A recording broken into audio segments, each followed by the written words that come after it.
Hei kamu para penikmat podcast, kamu punya impian gede dari podcastmu. Tools di First Story bisa banget bantu kamu. Mulai dari F-Link, Dynamic Audio Insertion, sampai statistik yang komprehensif, semua ada di First Story. Gak ketinggalan, kamu bisa monetisasi podcastmu lewat iklan dari First Story Ads yang bisa kasih kamu penghasilan dari setiap place podcastmu. Yuk gabung sekarang dengan klik di firststory.me. Sekali lagi, di firststory.me. Mari kita bawa mimpi podcastingmu menjadi kenyataan.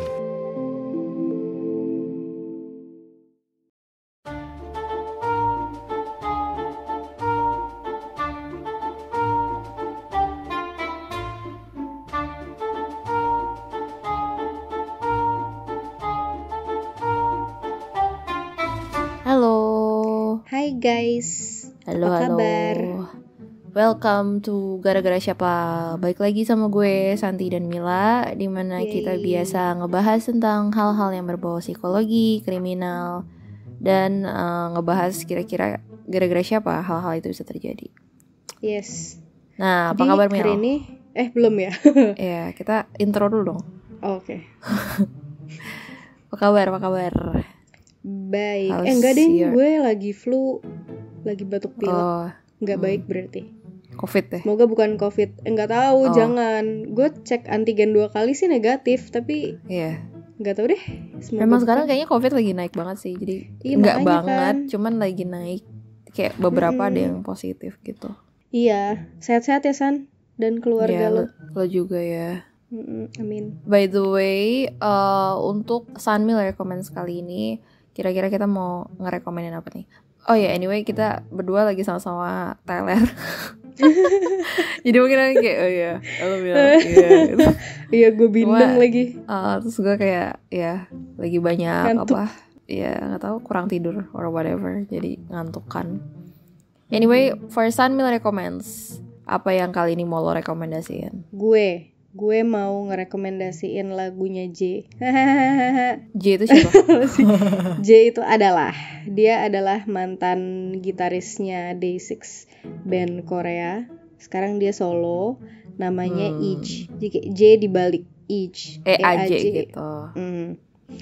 Terus dia ngeluarin banyak lagu-lagu. Nah, yang kemarin itu sebenarnya lagunya yang baru dia keluarin kemarin banget tanggal 27 itu lagu yang lamanya sebenarnya. Lagu yang udah pernah Judulnya dia apa? keluarin cuma Castle in the Sky. Cuma yang ini kayak versi yang berbeda.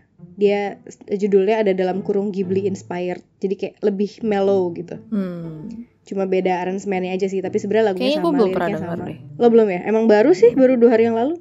Ntar udah gue dengerin. Oke, aku lebih suka enggak ding, gue suka dua-duanya. Tapi kayak ini lebih kena ke hati aja rasanya. Begitu. Oke. Apa rekomendasimu Santi? Kalau gue bukan lagu sih, tapi gue mau ngerekomendasiin fitur baru di GrabFood. Gue mau ngerekomendasiin supaya, tapi ini tuh murah banget. Jadi maksud gue kayak sekarang tuh ada dine in kan kita kan udah beberapa kali ke mall terus kita pakai voucher dine in. Nah itu yang mau gue rekomendasiin sekarang, soalnya banyak banget voucher yang kayak cuma 10.000. Itu tuh value-nya bisa 20.000-an gitu. Kayak kemarin gue beli misalnya ramen cuma 10.000 doang di Gokana. Enggak kaleng-kaleng, maksudnya kayak emang beneran. Terus udah gitu lo beli sekarang, lo masih bisa pakai sampai 30 hari ke depan gitu. Mantap banget. Nah, ini kayak belum banyak yang tahu, tapi begitu kayak kalau misalnya ada satu sosmed yang kayak gila diskon gitu-gitu yang ngepost tuh kayak langsung viral gitu loh. Jadi kayak emang kurang awareness aja sih menurut gue. Cuman gue sendiri gue pakai gitu karena emang menurut gue emang murah sih. Gimana? Jauh lebih murah. Jadi misalnya voucher Gokana 100.000, harganya 60.000. Terus kalau misalnya kan? Lo nggak pakai sampai 30 hari ke depan itu di refund, men. Hah, serius? Iya. Wede, keren juga. Gila emang. Nah itu. Semoga bagus promosi berguna nih. GMV. Oke, gitu. Oke, ntar gue cobain. Thank you Santi rekomendasinya. Iya, sama-sama. Oke, go to the main topic. Jadi hari ini gue mau cerita. Oke, mau cerita apa? Oke, gue mau cerita sebuah kasus gitu lah. Karena kita kemarin udah yang berat-berat. Hari ini gue mau cerita sesuatu yang nggak yang berat juga sih, cuman ya you know lah, maksudnya kayak nggak relatable. Gak relatable. Yang ini Intinya relatable kasus berarti. ini yang lain relatable. Kemarin kan anxiety, depression kan lumayan relatable ya. Kalau yang Oke, sekarang? kalau kasus sekarang ini rada-rada bizarre sebenarnya. Jadi ini tuh sebenarnya one of the unsolved cases yang belum terselesaikan. Cuma mungkin ada satu penjelasan yang menurut gue masuk akal gitu. Jadi ini tentang keluarga di Burari. Nah, lo pernah dengar atau enggak? Enggak. Burari. Yang Mungkin di lo Netflix pernah itu denger apa? tapi lo nggak tahu ceritanya. Yang di Netflix tuh apa? Kayaknya depannya B juga itu, deh. Iya benar. Oh, tapi gue belum nonton. Iya. Gue tahu lo pasti Oke. belum nonton. Belum. Oke, gue ceritain aja ya. Nah, sebenarnya ini kasusnya rada susah karena orangnya banyak, tapi gue pelan-pelan ya. Semoga bisa diikutin. Sebenarnya lo nggak harus ngafalin semua namanya sih, karena kan India susah ya. Oke, jadi ada satu keluarga. Kenapa India melulu? Namanya susah, sorry. Oke. Namanya susah, maksudnya namanya susah. Kayak Sani tuh Kayak rasis namanya sama India semua. gak sih? Enggak, namanya sama semua gitu loh. Lu bukan rasis gitu. Sorry. Oke, go on. Oke, anyway. Jadi ada satu keluarga, namanya keluarga Cundawat. Nah, ini keluarga tuh gede banget, tinggal di satu rumah. Ada 11 orang. Gue coba jabarin satu-satu ya. Oke. Yang pertama, si nenek, namanya Narayani Devi, umurnya 80 tahun. Nah, Ibu Narayani ini punya suami. Lo gak usah ngafalin namanya banget ya. Lo cuma tahu aja kalau misalnya ada nenek-nenek umur 80 tahun di keluarga ini. Dia punya suaminya udah meninggal. Nah, dia tinggal sama anak-anak dan cucu-cucunya. Jadi, anaknya tuh ada 3. Yang pertama itu cewek, namanya Fatima Batia, dan anaknya Priyanka umur 33. Terus yang anak kedua ada namanya Bhavnesh, cowok. Terus dia tinggal sama istrinya Savita sama anaknya 3. Buset, banyak banget kan. Nih itu Mono sama Dhruv.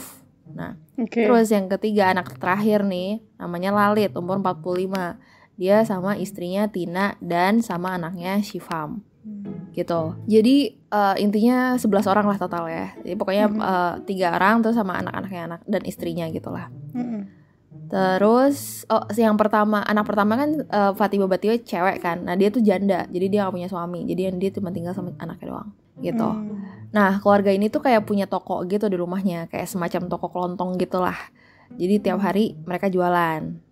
Nah, si kakak pertama, si anaknya si ibu-ibu yang cewek ini, namanya Priyanka. Nah, itu tuh mereka lagi wedding gitu malamnya, kayak party gitulah.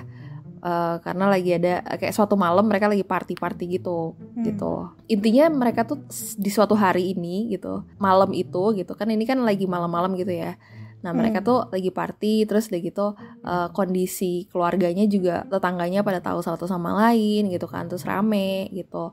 Terus pas malam-malam si salah satu anaknya itu kayak jalan-jalan sama anjingnya namanya Tommy gitu kan.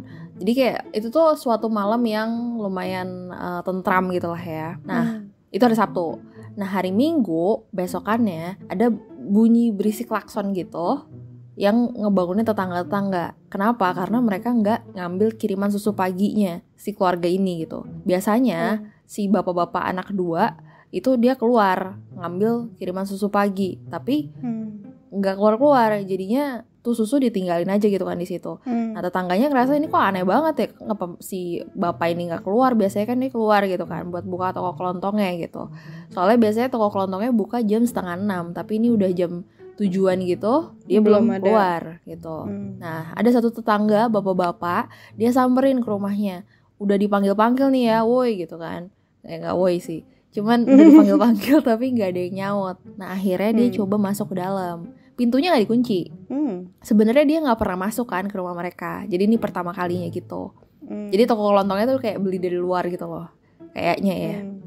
Nah, terus pas dia masuk, kan dia masuk agak ke dalam tuh. Nah, ini ruang tamu gitu kan. Nah, ruang tamunya tuh lumayan gede. Nah, di ruang tamunya itu bagian atapnya tuh kayak, ini kan 3 lantai ya. Bagian atapnya tuh kayak gak fully nutup gitu. Jadi kayak bukan plafon tapi jeruji besi gitu. Kok serem sih? Nah, di ruang tamu itulah si bapak tetangga ini ngelihat sesuatu yang super shocking sampai dia keluar teriak-teriak lari-lari. Ngeliat apa dia? Nah, dia ngeliat apa? Dia ngelihat sekitar 10 orang ngegantung di atas dari jeruji besi itu. God. Ngebentuk lingkaran gitu. Udah gak bernyawa. Ngegantung berarti maksudnya kayak gantung diri semua gantung gitu? Diri, iya bener. Wow. Itu horor banget sih. Iyalah, gue ngebayanginnya juga buset. 10 orang kayak kegantung gitu, kayak what the fuck. Menangis. Terus akhirnya semuanya pada gaduh banget kan. Kayak polisi langsung berdatangan lalala gitu kan. Jadi mereka tuh ngegantung di lehernya pakai kain gitu. Bagian mukanya tuh ditutup, kupingnya ditutup pakai penyumbat kuping gitu. Mulut sama tangannya diplester, tangannya diikat ke belakang, tangan semuanya diikat ke belakang loh ya. Jadi kayak agak unusual. Nah terus ternyata mukanya tuh ditutup pakai kain yang dipotong-potong dari spray tempat tidur mereka gitu. Nah si neneknya kan ini 10 orang kan. Neneknya itu nggak ngegantung, tapi ditemuin di dalam kamar. Dia juga meninggalnya strangled gitu, dicekek gitu. Ada yang selamat, tapi bukan 11 orang itu. Yang selamat anjingnya, si Tommy. Gitu. Jadi dia diikat di teras gitu kalau nggak salah, di lantai atas gitu. Terus dia kayak demam gitu waktu polisi nemuin. Dia kayak pokoknya nggak sehat gitulah, tapi nggak jelas yang ikat siapa gitu. Katanya sih habis itu dia dibawa ke rumah hewan liar gitulah, kayak udah diselamatin gitulah. Jadi setelah diperiksa, diotopsi gitu, nggak ada tanda-tanda kekerasan, nggak ada tanda-tanda struggle di rumahnya juga gitu kan. Baik-baik aja tuh rumahnya, nggak ada yang diambil, soalnya ada kalung emas gitu di rumahnya. Jadi tuh kayak awalnya tuh booming banget kan ini beritanya kan, kayak banyak banget tekanan dari publik lah, dari kayak pihak keluarga gitu-gitu. Iyalah karena aneh. Jadi polisi nganggepin itu kasus pembunuhan karena kan nggak usual ya, maksudnya kayak kalau gantung diri aja gitu. Cuma ini kan kayak diikat, mukanya ditutupin gitu kan. Nah terus polisi selidikin tuh rumahnya gitu kan. Dan lo tau gak polisi nemuin apa? Polisi nemuin 11 buku diary, yang mana semuanya disimpan dalam rentang waktu 11 tahun. Jadi di diary itu ada tulisan kayak tubuh manusia adalah sesuatu yang sementara dan seseorang dapat mengatasi rasa takut dengan menutup mata dan mulut mereka. Jadi kayak gitu gak sih? Kayak keyakinan. Wow. Terus di catatan atau di diary itu polisi juga bilang kalau mereka nemuin tulisan tangan yang ditulisnya tuh detail banget gitu, gimana tangan sama kaki mereka diikat. Jadi kayak sama kayak yang pas 10 orang kegantung itu gitu. Nah, terus di situ juga ditulis gimana seseorang bisa mencapai keselamatan dan gimana tubuh manusia itu adalah sesuatu yang sementara, tapi kayak jiwanya tuh selalu terus hidup gitu. Berarti mereka bunuh diri semua ya, Masal? Maksudnya voluntary buat bunuh diri. Jadi gini, dibilangnya tuh apakah ini mass suicide gitu kan. Nah di bukunya itu dibilang kalau badan-badannya tuh ditemuin muka kayak sesuai sama di buku gitu ya, mulut ditempel, kupingnya ditutup kapas gitu. Even bilang kalau si neneknya gak bisa berdiri, jadi mestinya tiduran di tempat tidur gitu kan. Dan buktinya emang dia ditemuin mati di kasurnya kan gitu. Tapi bukunya juga bilang kalau setiap orang akan mengikat tangan mereka sendiri ketika kriya atau ritual selesai, maka setiap orang akan membantu satu sama lain melepaskan ikatan tangan mereka, which indicates they don't plan to die kan, ya gak sih? Jadi they don't emang plan to bisa die. Makanya lah aneh juga. This case is so interesting to me, kayak what the hell, kayak aneh banget.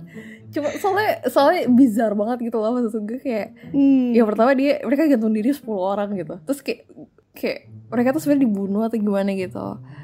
Jadi tuh ini tuh aneh banget gitu menurut gue. Soalnya kayak tetangga-tetangganya bilang kan mereka tuh lagi prepare buat nikahannya si Priyanka gitu kan. Terus emang nunggu-nunggu banget acaranya. Terus sempat ngomong sama salah satu anaknya juga kayak dia happy-happy aja gitu. Gak ada tanda-tanda depresi atau sedih.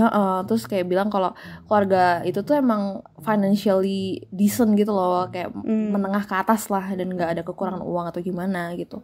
Bahkan gak ada musuh juga gitu. Gitu Mel. Nah setelah ditelaah diary-nya, ada analisis tulisan tangan yang mengungkap kalau yang nulis diary itu adalah si Priyanka yang mau nikah tadi sama Nitu, anaknya si kakak kedua. Berarti ini gak semua nulis masing-masing ya? Tapi tulisannya itu mendikte dari kata-kata si Lalit, anak ketiga. Anak ketiga yang katanya adalah kata-kata dari arwah almarhum bapaknya. Jadi singkat cerita, Lalit adalah dalang dari semua kejadian ini gitu. Karena Lalit ngaku-ngaku kalau dia dirasukin sama bapaknya, dibisikin sama bapaknya yang udah meninggal itu, si kakek itu. Terus semua orang percaya aja gitu. Iya, terus dia bilang ke anggota keluarga dia kalau jiwa ayahnya masuk ke badannya gitu kan. Jadi Lucu juga sih. Dari 10 orang nggak ada yang nggak ada yang mikir kalau itu aneh gitu ya. Ya makanya itu aneh banget, itu kayak bizarre banget. Percaya aja lo. Iya, dan aduh gue gak ngerti lagi sih, tapi itu super interesting. Nah gitu ceritanya, tapi please note kalau ini tuh masih unsolved. Walaupun gue cukup yakin kalau ya ini kayak ceritanya Lalit si dalangnya, karena gak mungkin kan diary-nya gitu-gitu kan. Ya kalau detailnya mungkin ya lu coba tonton aja tuh dokumenterinya, judulnya Burari Deaths. Terus kalau gak salah udah di masuk Disney list gue sih, Plus, cuma belum ditonton. Kalau nggak salah di Disney Plus juga ada series lain tentang kasus ini, gue lupa judulnya apa. Dan walaupun ini tragis, tapi dari psikologinya emang ada fenomena yang seperti ini, yaitu namanya shared psychotic disorder. Jadi adalah kayak gangguan psikotik bersama gitu. Jadi mereka berspekulasi. Iya, jadi mereka berspekulasi kalau Lalit itu ada delusional disorder dan berujung ke shared psychotic disorder yang ngajak-ngajak keluarganya gitu. Wow. Begitulah cerita saya hari ini. Terima kasih. Assalamualaikum warahmatullahi wabarakatuh. Waalaikumsalam warahmatullahi wabarakatuh. Terima kasih Santi udah sharing banyak banget hari ini. Oke, sekarang kita discuss tentang apa itu shared psychotic disorder. Nah, jadi apa Mel? Apa itu gangguan psikotik bersama? Gangguan psikotik bersama. Jadi ada istilah, ini bahasa apa sih sebenarnya? Prancis kayak? Prancis, ya. Ada istilahnya namanya folie à deux. Gue nggak tahu nih, sorry banget nih buat yang bisa bahasa Prancis kalau pronunciation gue salah. Ya itulah. Jadi si folie à deux atau gangguan psikotik bersama ini adalah gangguan langka yang ditandai dengan berbagi delusi antara dua orang atau lebih dalam hubungan dekat. Jadi ada si pemicunya, ada yang primernya yang memiliki yang mengalami gangguan psikotik dengan delusi, dia mempengaruhi individu yang non psikotik lain atau yang lebih sekunder, yang lebih submisifnya berdasarkan keyakinan delusinya si orang yang primer. Nah, biasanya tuh terjadi di antara dua individu, tapi di dalam kasus yang langka bisa juga melibatkan kelompok yang lebih besar. Misalnya kayak tadi si keluarga itu disebutnya folie à famille. Jadi kayak di dalam satu keluarga gitu kan, nggak cuma dua orang. Kalau itu dua, family itu dua gitu ya. Family. Nah, contohnya katakanlah pasangan ya family. Gua kagak tahu tuh gimana bacanya. Iya. Contoh, katakanlah pasangan kita mengidap gangguan psikotik. Dan sebagai bagian dari penyakit tersebut, dia percaya bahwa misal alien sedang memata-matain dia. Nah, kalau kita punya gangguan psikotik bersama, kita bakal mulai percaya sama si alien yang mata-matain itu. Tapi selain itu, pikiran dan perilaku kita normal-normal aja, nggak ada masalah. Cuma tentang alien ini aja. Misalnya cowok gue kayak percaya kalau flat earth, terus gue kayak misal flat earth gitu kan. Tapi ya selain itu gue fine-fine aja ya, bisa selain aja. Itu lo bisa mikir dengan baik gitu loh. Cuma si flat earth-nya ini aja masalahnya. Ya. Oke. Gitu. Nah, gangguan psikotik bersama itu biasanya cuma terjadi dalam hubungan jangka panjang di mana orang yang memiliki gangguan psikotik adalah yang dominan dan orang lainnya yang lebih pasif. Karena kalau dua-duanya dominan kan nggak bisa dipengaruhin nggak share. Nah, pasangan ini biasanya memiliki ikatan emosional yang erat satu sama lain. Tapi selain itu mereka biasanya nggak punya hubungan sosial yang kuat. Jadi kayak emang ansos. Ya udah mereka berdua aja gitu. Iya. Dia nggak deket sama orang lain. Spill. Kayak gitu kurang lebih. Untung lo nggak delusi San. Iya, untung gue nggak lo. Jadi gue primernya. Yang primer siapa sih?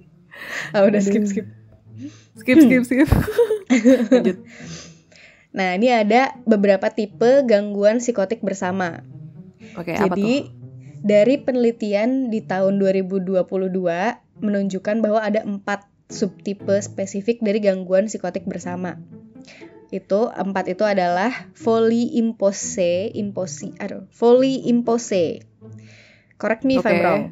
Gimana cara koreknya gue juga nggak tahu, ya udah. Iya. Nah, dalam subtipe ini, kenapa? Semuanya aja.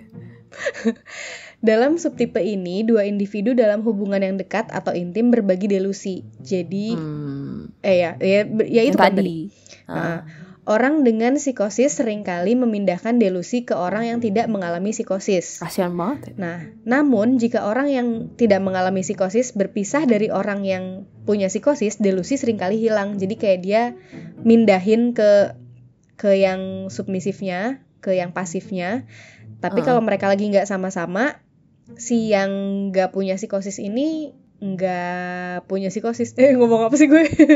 Iya, maksudnya kayak kalau misalnya gue nularin lu terus lu nggak sama gue lagi, ya lu nggak jadi delusi lagi. Iya, gitu kan? Kayak gitu. Ya toksik banget gak sih? Iya memang. terus Jadi dia ngasihin ke orang. Iya, nggak bertanggung jawab. Nggak bertanggung jawab. Oh enggak sih, tapi dia tuh juga delusi kan. Jadi bersama gitu. Iya. Ngajak-ngajak lah istilahnya. Iya, ngajak-ngajak biar nggak ngerasa kesepian aja. Nah, yang kedua namanya voli simultani.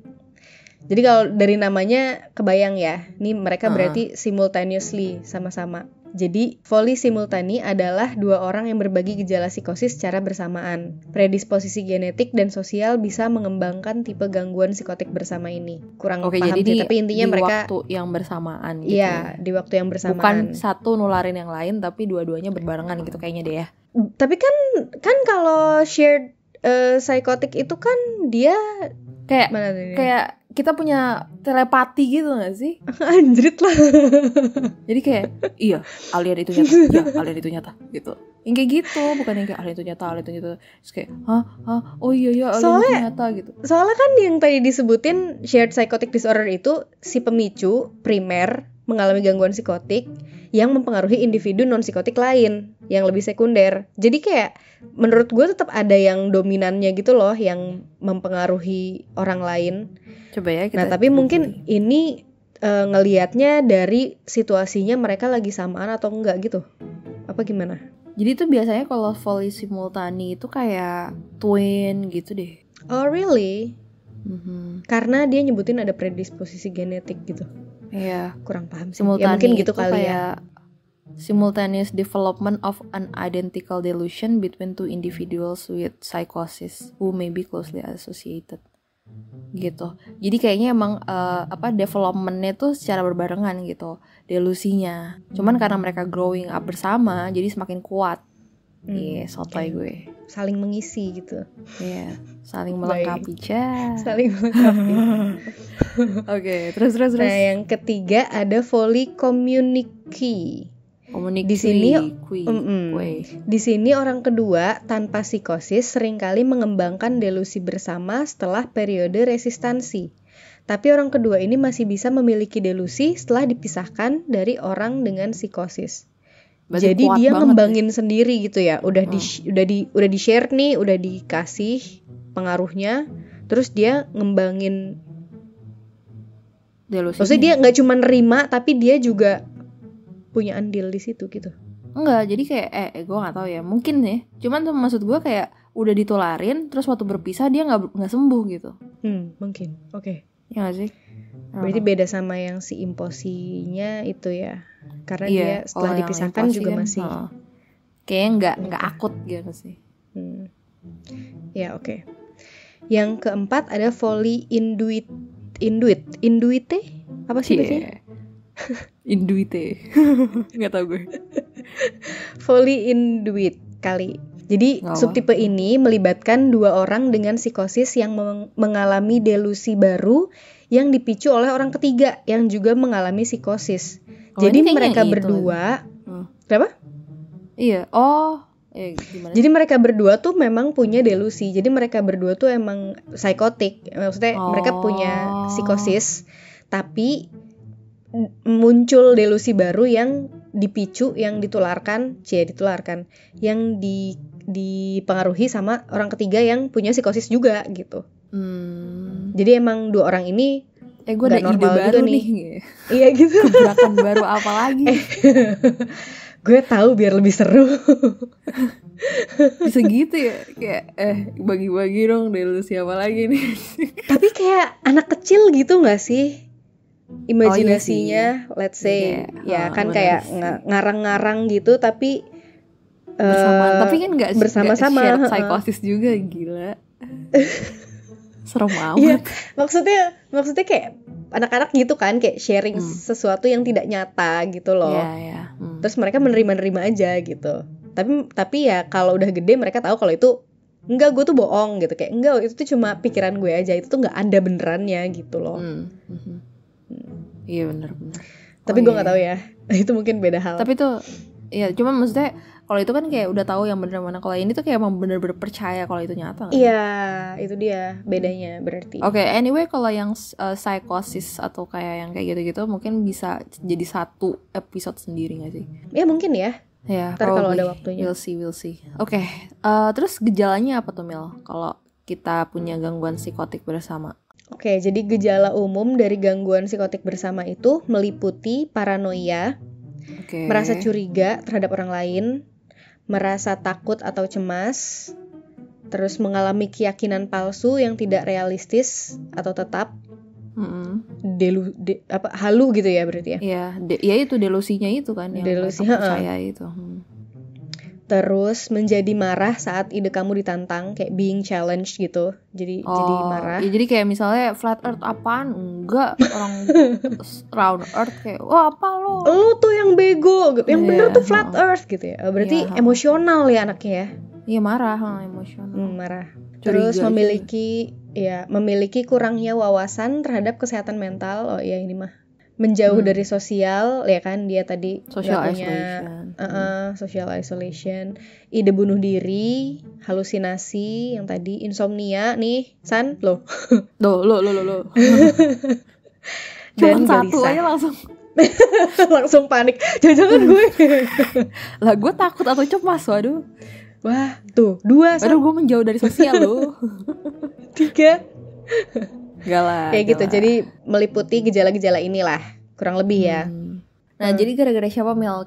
Kenapa satu orang tuh bisa kena psikosis? Even yang nggak shared deh. Jadi emang seperti apa mental illness yang lain yang sudah kita bahas beberapa kali sebelumnya, itu nggak ada satu penyebab pasti dari mental illness ya, termasuk psikosis. Sadly. Nggak tahu sih itu sadly atau fortunately. Tapi ya intinya sama, nggak ada satu penyebab yang pasti gitu, karena psikosis itu bisa disebabkan oleh kombinasi kompleks dari resiko genetik, perbedaan dalam perkembangan otak, dan paparan terhadap stres atau trauma. Nah, psikosis itu bisa menjadi gejala dari penyakit mental seperti skizofrenia, gangguan bipolar, atau depresi berat. Namun, seseorang bisa mengalami psikosis dan tidak pernah didiagnosis dengan skizofrenia atau gangguan lain. Makanya tadi yang gue bilang, psikosis tuh kayak istilah penyebutan untuk si delusi ide-ide ini gitu, tapi bukan sebuah nama mental illness. Mental illness-nya tuh skizofrenia, gangguan bipolar gitu. Tapi si gangguan bipolar dan skizofrenia ini punya gejala psikosis. Orang yang punya skizofrenia gitu ya, dia tuh punya pikiran-pikiran kayak gitu. Dia punya psikosis. Jadi psikosis itu gejala, symptomsnya gitu ya. Iya. Dari skizo atau dari bipolar gitu. Depresi berat juga bisa. Nah, untuk orang dewasa yang lebih tua, gejala psikosis bisa jadi bagian dari penyakit fisik atau mental yang muncul kemudian dalam hidup. Jadi kayak later in your life. Dia bisa jadi gejala dari beberapa penyakit pada usia lanjut, termasuk penyakit Parkinson, Alzheimer, dan demensia. Gitu. Oh iya ya, benar juga ya. Karena kan, ya kan kalau lupa ya, nenek-nenek, kakak gitu yang udah tua, degeneratif, bener gak sih? Degenerative illness, ya itu. Nah, penyebab psikosis lainnya mungkin meliputi deprivasi tidur, beberapa obat resep, dan penyalahgunaan alkohol atau obat-obatan. Jadi selain karena penyakit mental, bisa juga si psikosis ini diakibatkan oleh alkohol, obat-obatan, deprivasi tidur gitu. Jadi nggak cuma dari penyakit mental aja. Lack of sleep bisa bikin kita halusinasi kan? Bisa banget. Iya makanya. Bisa banget. Shit. Gitu, makanya jangan ngobat loh. Waduh. Salah. Tapi saya disuruh minum obat. Gimana dong? Tapi sebenarnya ini tuh psikosis kan. kalau Iya. psikosis itu bisa menjadi gejalanya shared psychotic disorder, ya nggak sih? Nah iya, nah itu kalau shared psychotic disorder tuh berarti gimana? Gara-gara siapa? Oke, berarti ini beda ya. Nah, yang gue baca kalau gangguan psikotik bersama alias kayak itu udah disordernya gitu, itu sebenarnya nggak ada juga. Maksudnya kayak penyebabnya tuh nggak diketahui, tapi ada beberapa resiko yang bisa memperkuat gitu. Kayak misalnya nih yang pertama, durasi hubungan.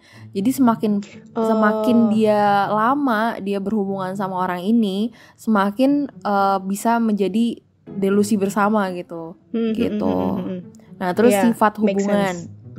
Terus sifat hubungan biasanya kalau mayoritas kasus yang shared psychotic ini tuh antara anggota keluarga. Hubungan paling umum itu pasangan yang nikah atau hidup bersama, dan yang kedua itu saudara perempuan. Yang gue tahu juga emang Foliado itu ada kasus misalnya dia kayak twin cewek gitu. Nah itu biasanya deket banget tuh mereka kan hubungannya keluarga gitu. Iya benar. Terus yang ketiga, kalau misalnya kebanyakan kasus lain tuh juga kalau misalnya orang yang kena ini tuh mereka kayak ada interaksi yang buruk sama masyarakat, alias kayak yang tadi yang lo bilang social isolation gitu. Mereka yang emang gak terlalu bagus hubungannya sama masyarakat di luar gitu lah, selain sama mereka satu sama lain yang berdua itu gitu.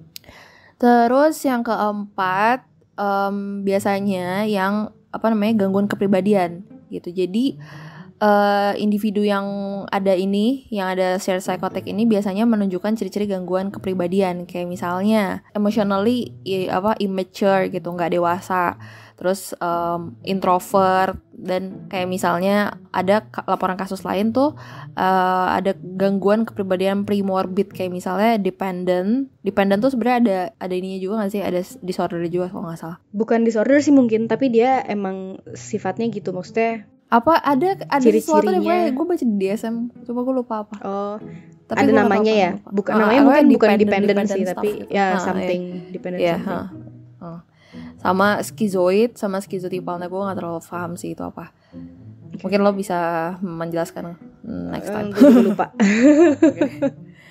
Oke, terus yang kelima bisa juga karena gangguan mental yang gak diobatin sama pada si primer atau si pemilik delusi. Jadi kalau misalnya yang si primer itu gak diobatin, bisa makin parah dan mempengaruhi pasangan atau keluarga dia yang lain gitu. Betul. Biasanya diagnosis yang paling umum sama si primer itu adalah gangguan delusi yang diikuti skizofrenia dan gangguan afektif. Jadi orang yang skizo bisa nularin. Serem juga. Ya maksudnya karena hubungan emosional kedekatan tadi itu kan. Karena deket sih. Kalau nggak deket ya enggak. Kalau nggak deket sih enggak.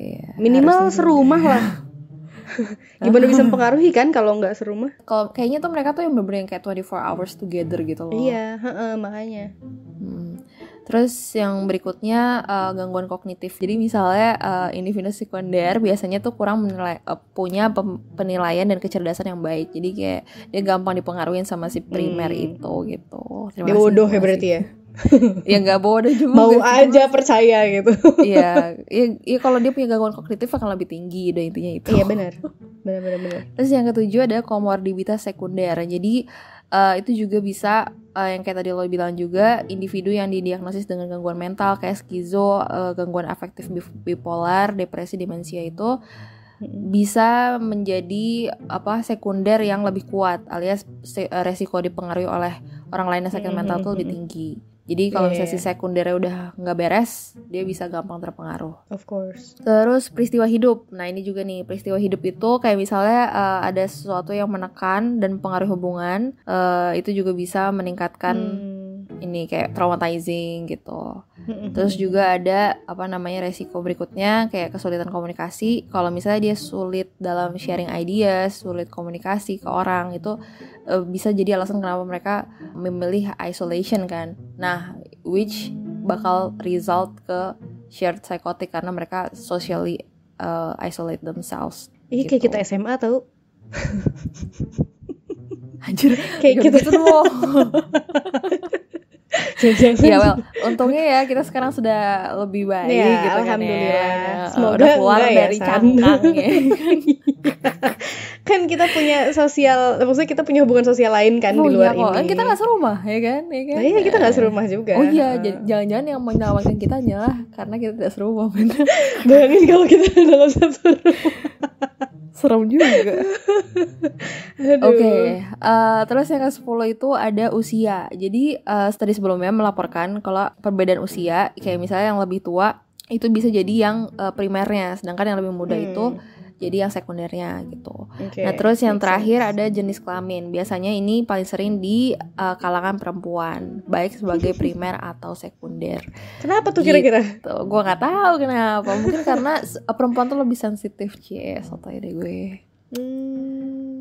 Nggak tahu gue. Nggak tahu sih gue juga. Ya udah, oke. Ya mungkin karena kita gray matter lebih banyak, sotoy. Emang gray matter tuh fungsinya apa? Kepintaran kan? Jadi kita terlewat pinter gitu, terlewat Kalau imajinatif. pinter jadi kita gampang manipulasi, iya benar. Oh, Gue nggak tahu. mungkin. Nggak tahu mesti proud atau mesti. Makanya kayak, Oke. Nah, Mil, terus gimana kalau misalnya kita udah kena yang namanya shared psychotic disorder? Wah, gimana nih? Wah, gimana ya? Jadi, karena si gangguan psikotik bersama ini jarang terjadi, pengobatan yang efektif itu belum banyak sebenarnya. Karena jarang kan? Ya. Iya, nah tapi emang biasanya yang paling manjur sih menurut gue juga gini.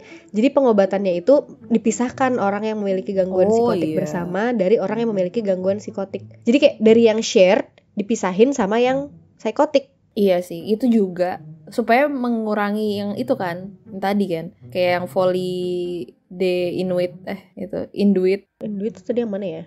Itu yang apa namanya, orang ketiga itu. Oh, kayaknya ya, betul. Dipisahin mereka berdua dan dipisahin dari orang delusi lain, menurut gue sih gitu ya, nggak sih? Iya. Masuk akalnya sih betul. Gitu ya, nggak tahu deh. Bener. Ya intinya mereka jangan digabungin lah, si orang yang psikotik ini mau share apa enggak, psikotik sendiri aja. Karena akan jadi lebih mudah buat mengobatinya kan. Iya, iyalah, bener. Jadi mereka nggak terisolasi juga gitu. Maksudnya terisolasinya bukan sesama gitu loh. Ya kan? Nah, pengobatan untuk orang dengan gangguan psikotik bersama itu biasanya bisa pakai psikoterapi, terapi keluarga, bisa juga medication. Nah, tapi jika tidak diobatin, gangguan psikotik bersama ini menjadi masalah yang berkelanjutan, of course. Ya namanya nggak diobatin kan, kelar hidup lo.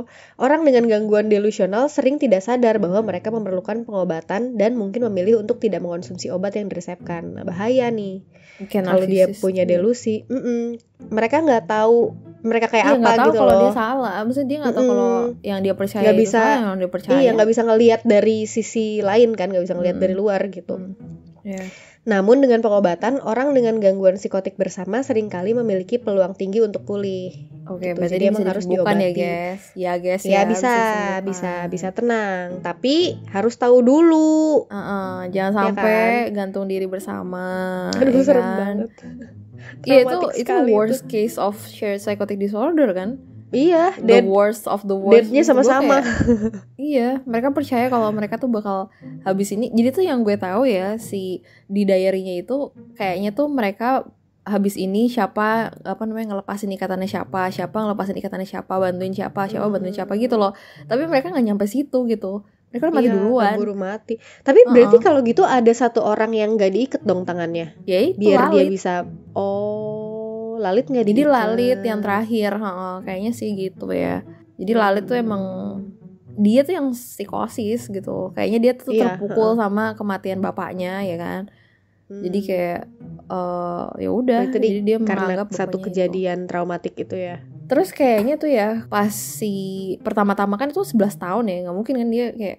Jadi tuh pertama-tama nulis diary itu tuh bener-bener yang Lalit oriented banget gitu loh. Kayak si ini terlalu ke Lalit, terlalu keras ke Lalit, lalala gitu. Jangan terlalu ini ya. Terus mereka tuh percaya aja gitu. Gue nggak paham sih kenapa bisa kayak gitu.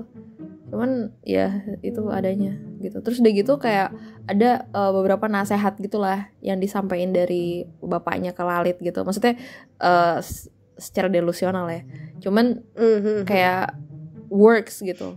nasehatnya di rumah itu. Jadi mereka makin percaya gitu loh kalau itu tuh benar bapaknya gitu. Beginilah kalau dia tidak punya basis agama yang kuat. Ya nggak sih, kayak gampang banget kena yang gini-gini kan, kayak cult dan lain-lain. Iya, maksudnya kayak arwah gitu-gitu kan. Sebenarnya itu bukan cult kan, sebenarnya itu kayak emang percaya kalau bapaknya masih bapaknya bakal menyelamatkan mereka gitulah setelah ini. Gitu. Kalau maksud gue kan kalau dia punya base agama kan tahu dong kalau di luar agama itu ya nggak benar gitu kan. Iya. Mana ada arwahnya bisa datang kayak gitu? Nggak mungkin. Makanya dari orang luar juga kayak ngapa lo bisa percaya gitu kan? Aneh banget 11 orang gitu. Nah itu yang dipermasalahkan di dokumenter itu. Kenapa 11 orang bisa percaya kayak gitu? Kayak which is kind of impossible. Banyak gitu. banget. Nggak ada satupun yang mikir itu aneh. Dan ada CCTV-nya men. CCTV-nya mereka tuh bawa kursi gitu loh ke dalam gitu. Emang kursi buat gantung diri gitu. Ini kayak, CCTV rumah berarti ya? Dalam CCTV rumah? di luar rumah. Oh di luar? Di luar rumah. It's very scary sih. Kayak, ya jadi tentang itulah intinya. Dan ini menurut gue salah satu yang case yang gue kayak apa ya? Kayak ini banget deh. Mesmerized banget soalnya kayak what the fuck. Iya, ini sesuatu banget sih. Sampai 10 orang men, terus kayak gils. Dan emang ngomongnya sih unsolved ya, cuman gue yakin banget sih ini sih gara-gara itu. Iya deh, kayaknya kata gue juga kemungkinan besar dia. Kemungkinan besar sih, gitu. Kayaknya mereka tuh nggak ngasih tahu ke orang-orang kalau misalnya bapaknya ngomong lewat lalit gitulah, I don't know. Iyalah, mana ada orang percaya juga nggak sih? Kan. Oke, jadi itu sih Mil cerita dari Burari Deaths dan teori mengenai shared psychosis disorder. Ini menurut gue menarik banget sih, cuman ya 10 orang shocking ya ngelihatnya ngebayangin. Morbid banget sih, morbid banget sih. Ya gimana gitu. Orang yang nemuin gak teriak-teriak keluar rumah. Iya, bener sih. Panik lah dia kayak, wah anjir. Iyalah, gue juga jadi dia takut anjir, serem banget. Satu aja takut, apalagi 10. Makanya. Oke, jadi itu paling next episode kita bakal ngomongin hal yang nggak tahu lebih berat atau lebih relatable. Ya tergantung. Cuman kalau misalnya ada topik yang mau di request bisa reach out ke kita di email kita di mana Mel? Di gara2siapa@gmail.com. 2-nya pakai angka 2 ya. gara2siapa@gmail.com. Atau bisa juga ke Instagramnya juga sama, namanya gara2siapa. Oke. Gitu.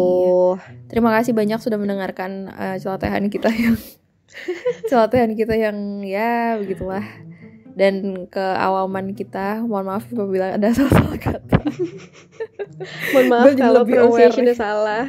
Ya, iya benar juga. Oke, paling itu aja dari kita. Stay happy, stay healthy, stay sane, and we'll see you in the next episode. Bye-bye. Bye guys.